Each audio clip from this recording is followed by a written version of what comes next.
This is the all-new Seat Tarraco.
The Seat Tarraco is the first Seat that will feature this new front grille that will also be used for further new cars, for example for the all-new generation of the new Seat Leon then.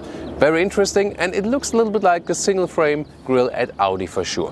It standard comes with LED headlamps, also with nice LED daytime running like signature. The length is at 4,73 m, 15'5" or 186 inches.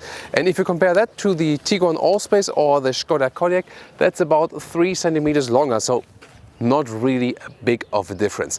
So those three siblings are also optionally offered then with 7 seats, so a third seating row. We'll take a look at that, of course, when we take a look at the interior. The rear is what makes this car really interesting, because you see this light strip goes all over the vehicle, but you can see the rear light is just on the exterior here, the tail light, daytime running light, and then the middle part is not enlightened, so to say. It's just a reflector strip. However, depending on where the light is, it seems it would be lighting itself, but it really depends on the light.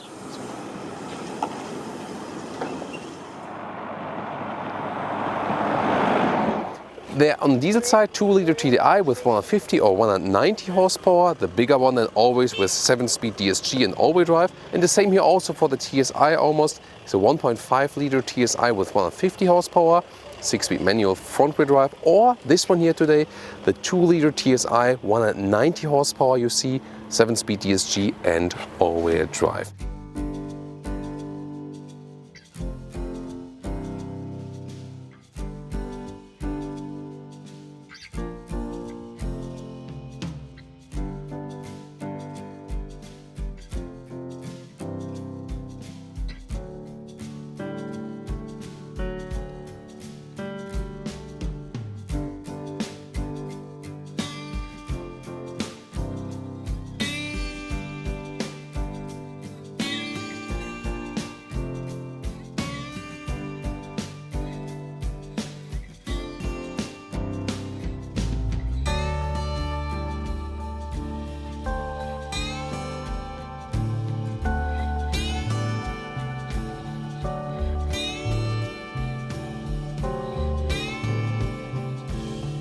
This is the standard key, nothing special.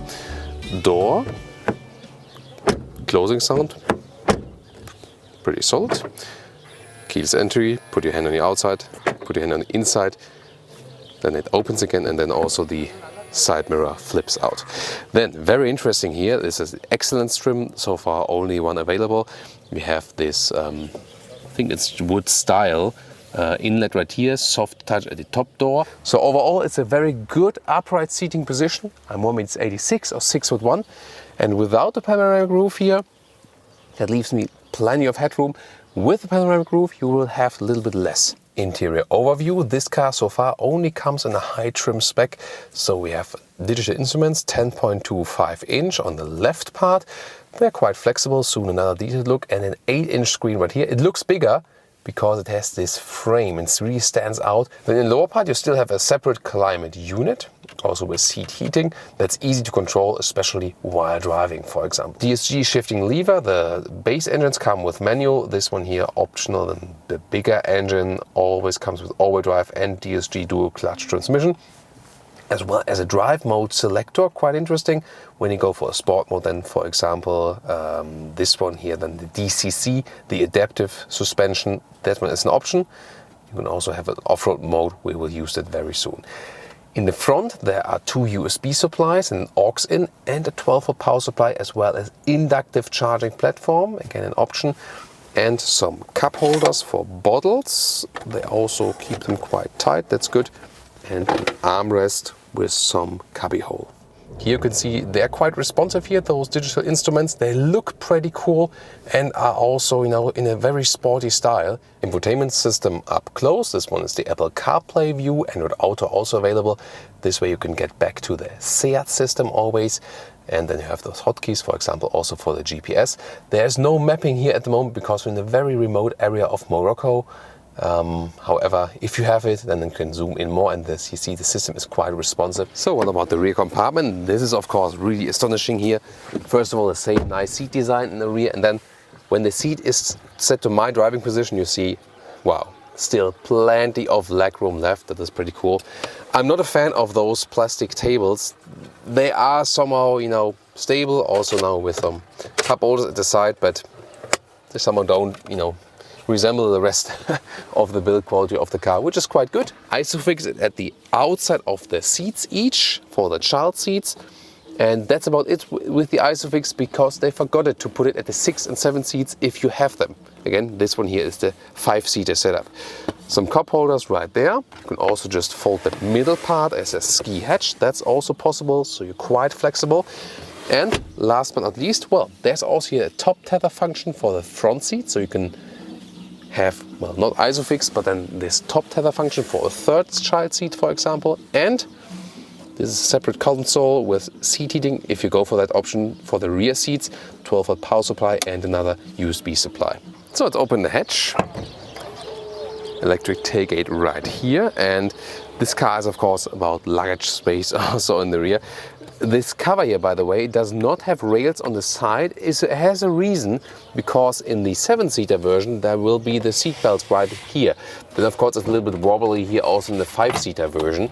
And I really like the 5-seater version because it has, you know, the most luggage space here. It does not have any step right there. Here you can put a replacement tire underneath that. And the normal length right here is just about 1 meter in length. And I would also recommend to go for the 5-seater version. And here you see it's almost 1 meter in width as well. And in height, it's also quite useful. Up to the cover is about 43 centimeters, and the total height right here is 76 centimeters. So if you want to know those in inches, then just Google like 76 centimeters in inches, and then you have it right there. That's the standard setup, and it already works quite well. I can, you know, if you put a backpack right here, you can see how much space you actually have, and also a nice low loading sill. If you want to transport something very, very long, and then you can go all the way through, and it is actually that the measuring stick down is almost not long enough for that, because that is then up to the front dashboard is 2 meters 90, 2 meters 80. Yeah, 2 meters and 80. And that's of course pretty cool, maybe like for a surfboard or something. So you see you're very flexible here, and again, to me, biggest advantage if you use the 5-seater. And now to the 7-seater setup. Flip it and slide it at the same time. This is of course good, because then you can have an access right here, and it's actually quite okay to go inside. So it's not the best for sure, but yeah. And then it depends on where would this seat be. If it's all the way back, you can see no chance for me. So, and headroom wise, well, it does fit somehow. Yeah, that's okay. But then if it would be like this, you can see this would be okay, but then there's not real much legroom in the front of the seat.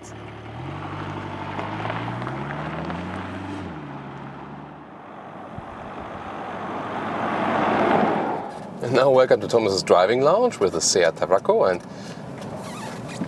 in the front of us we see one of the local transports. Yeah, only in Morocco, I guess, but of course, only in the rural areas. So always fun to see special means of transport here. As you know, we could theoretically also transport 7 people in this Seat Tarraco. At the moment we have 3 people in here. So I also have some weight on the car, which is also a little bit more realistic than I would be driving just really on my own. This one here is a 2-liter diesel with 190 horsepower and DSG, the dual clutch transmission. And I also have the adaptive suspension right here, the DCC, which is indeed for all the Volkswagen Corporation vehicles a worthwhile option. So sometimes those adaptive suspensions, they are not that important. Again, for all the MQB models here, like also the Golf style cars, let's take it that way, it's really an option that gives you first of all more comfort, and also this span between comfort and sportiness, because I could leave it here in normal street mode and also go in the sport mode. Then I feel that the suspension stiffens up a little bit when I would have some more sporty areas, and also the gears are turned up higher. Then we'll also have an off-road mode, which we will later test in our desert drive. This will be very interesting. We can get some more loose tire spin. This diesel is very silent and a very refined engine, so you don't really feel or hear it's a diesel unless someone tells you, or if you really hammer the throttle. So it will always give you a lot of performance as well.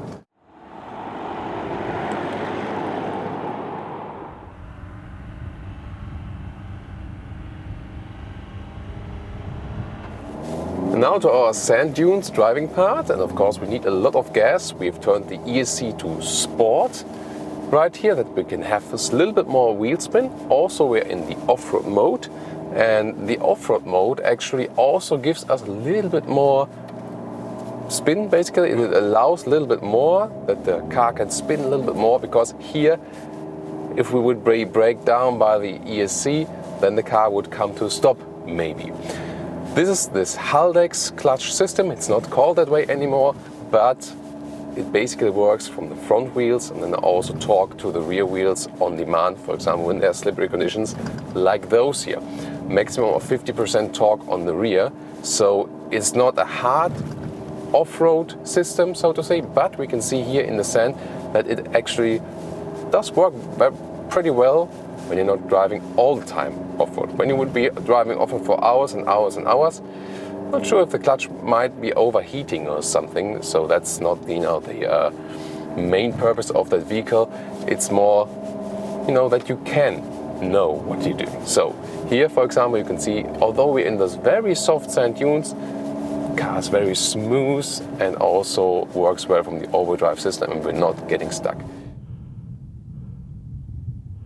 And now to our conclusion for today from the Sahara Desert with the all-new Seat Tarraco. From the exterior styling, I think they really managed to put a very sporty note to this rather already for European relations big SUV.